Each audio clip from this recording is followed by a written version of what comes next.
Alors, c'est un immeuble qui a été réalisé sous Louis XV.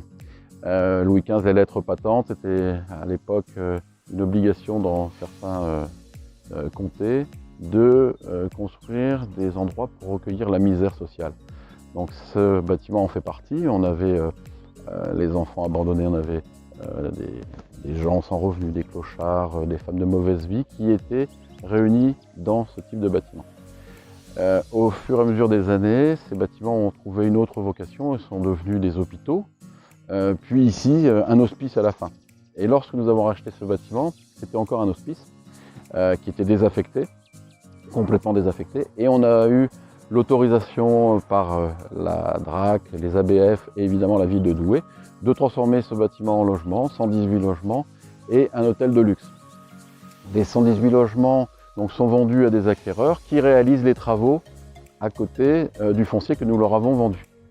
Donc c'est une opération de marchand de biens que nous réalisons ici, non pas une opération de promotion immobilière, complètement différente. Sur la partie hôtel, nous avons décidé de conserver l'hôtel. Donc on va l'exploiter. Avant, évidemment, on va faire tous les travaux et on va créer à peu près une soixantaine d'emplois en CDI pour faire tourner l'hôtel, restaurant, le spa et tout ce qui va avec. Alors, on a déjà fait pas mal de travaux intérieurs parce que ça a été assez long sur le désamiantage, parce qu'il y avait énormément d'amiante. On a désamianté, on a curé le bâtiment, on a cassé tout ce qui était les rajouts au fur et à mesure des années, voire même des siècles. Et on a aujourd'hui un bâtiment qui est complètement vide, qui est désossé et qui va retrouver en fait son lustre d'antan. Comme vous pouvez le constater, on a commencé aussi à faire toutes les façades. Alors, l'ensemble des façades ont été gommées en totalité. Et aujourd'hui, le badigeon qui a été validé par l'architecte des bâtiments de France depuis peu de temps, quand je dis peu de temps, c'est vraiment très peu de temps, et bien ce badigeon a commencé à être posé, comme vous pouvez le voir sur la façade. C'est tout à fait historique. À l'époque, il y avait un badigeon de cette teinte-là, ou similaire. Évidemment, on n'a pas de photo d'époque, mais les recherches réalisées par les spécialistes prouvent qu'il y avait effectivement ce badigeon de cette teinte-là. D'ailleurs, vous retrouvez sur certains anciens bâtiments dans Douai le même type de badigeon, parfois même la même couleur. Alors malheureusement, avec le temps qu'il fait depuis quelques semaines, l'entreprise a dû s'arrêter parce que comme vous pouvez le voir, il y a des coulantes sur les pierres, ils vont devoir renettoyer les pierres. Enfin, dès que le temps va s'améliorer, ils vont pouvoir faire la totalité du bâtiment. Les fenêtres, je ne sais pas si vous avez pu les voir, mais ces fenêtres ont enfin aussi été validées il y a un mois et demi, par l'architecte des bâtiments de France. Quelques modifications ont été demandées sur des moulures, des petits détails qui peuvent paraître insignifiants, mais qui sont très importants. Et donc ces fenêtres maintenant sont parties pour être en fabrication. Il y a plusieurs mois de fabrication. On a plus de 1000 fenêtres sur l'ensemble, donc c'est pas un petit dossier. Et lorsque les fenêtres seront posées, on pourra attaquer l'intérieur. Le calendrier des travaux, je pense qu'à partir du mois d'avril-mai, on aura les premiers châssis de fenêtres qui devraient arriver, qui vont s'étaler tout au long de l'année, puisque 1000 châssis, il faut d'abord les fabriquer, puis les poser. On a également la toiture qui va être complètement refaite, même si cette toiture est aujourd'hui totalement étanche, elle n'est pas conforme à ce qui était réalisé à l'époque. Donc aujourd'hui, elle est en zinc et elle va être en ardoise. Donc on va reposer de l'ardoise sur la totalité. Lorsqu'on aura donc le clos couvert qui sera terminé, les entreprises pourront accéder à l'intérieur et travailler. Le programme, je dirais en termes de délai, on a 18 mois de chantier à partir du moment où les fenêtres vont arriver, donc à partir du mois d'avril-mai, 18 mois. Et ça sera enfin la dernière ligne droite parce qu'on a connu beaucoup de vicissitudes sur ce dossier. Gros problème de commercialisation lié dans un premier temps évidemment à la défiscalisation qui n'était plus possible parce qu'il y avait l'année blanche, ça a duré sur 1 an et demi. Un commercialisateur qui nous a fait défaut, à qui on avait donné une exclusivité. La ville de Douai, il faut bien le dire aussi malheureusement, qui n'était pas très attractive, qu'il devient de plus en plus avec l'ensemble du Douaisis. Ça c'est très important à nos yeux. Et donc maintenant aujourd'hui, on a plus de la moitié des appartements qui sont vendus, donc très bien. 100% de l'hôtel, nous le conservons, donc on peut estimer qu'il est vendu, même si c'est nous qui le conservons. Et donc il nous reste encore 50% des appartements à vendre, à peu près 55 appartements de mémoire. Donc on avance bien, même si ça peut paraître très long, et c'est vrai que c'est long d'un point de vue temps humain, sauf que n'oublions pas une chose, c'est que ce bâtiment, il a fallu des dizaines d'années pour le sortir de terre, et nous, il nous faudra 20 mois, 24 mois pour tout finir, à partir du moment où on avait fait aussi le curage, qui a duré plus de 6 mois, je le rappelle.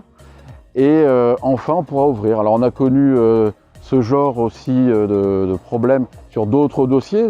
Il y a toujours des très bonnes langues aussi qui sont sympathiques et qui viennent critiquer, donc c'est facile.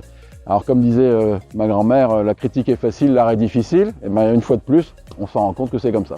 Maintenant, moi je serais ravi dans un petit 2 ans maintenant d'accueillir tout le monde et enfin d'arrêter ces polémiques et ces faux bruits, ces mauvais bruits de gens qui finalement ne font jamais rien et ne sont pas capables d'ailleurs de faire quoi que ce soit. En tout cas, je les inviterai bien volontiers à venir constater le travail des entreprises, parce que les entreprises qui vont travailler sont des entreprises locales, régionales et un peu nationales, qui ont tout un vrai savoir-faire avec beaucoup de compagnons qui vont travailler sur le sujet, qui ont un vrai talent.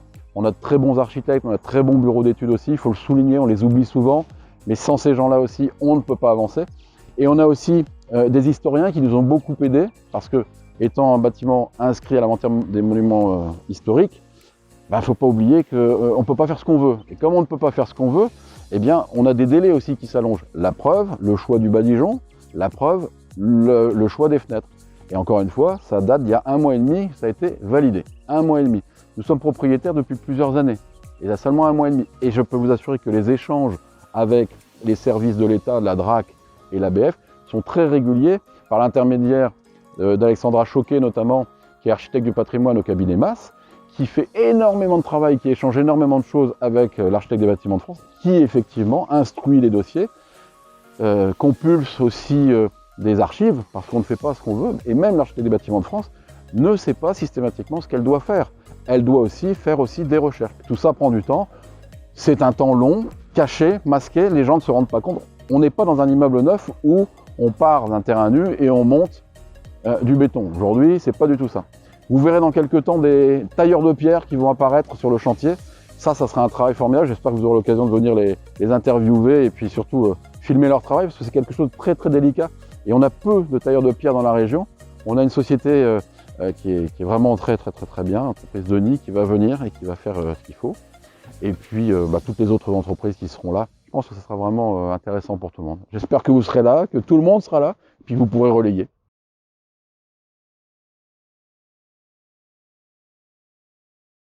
Qu'est-ce qui m'a poussé à venir acheter ce bâtiment? D'abord, ce bâtiment il est fantastique. Il est beau, il est extraordinaire. Il a une vraie histoire. Mais je dois dire que la première personne qui m'a poussé à le faire, c'est quand même Christian Poiret. Parce qu'il est venu me chercher, il m'a amené, il m'a montré qu'on pouvait être amoureux de ce bâtiment, et je suis tombé amoureux de ce bâtiment. Mais il m'a aussi convaincu sur le Douaisis, chose qui n'était pas simple à l'époque, il ne faut quand même pas l'oublier. Aujourd'hui, ça paraît évidemment très facile, mais on est quelques années plus tard. Eh bien, je pense que Christian Poiret a eu une vision sur l'avenir, et effectivement, il ne s'est pas trompé. Et on le prouvera d'autant plus lorsque tous les travaux seront finis et qu'on aura ouvert cet hôtel. Vous verrez.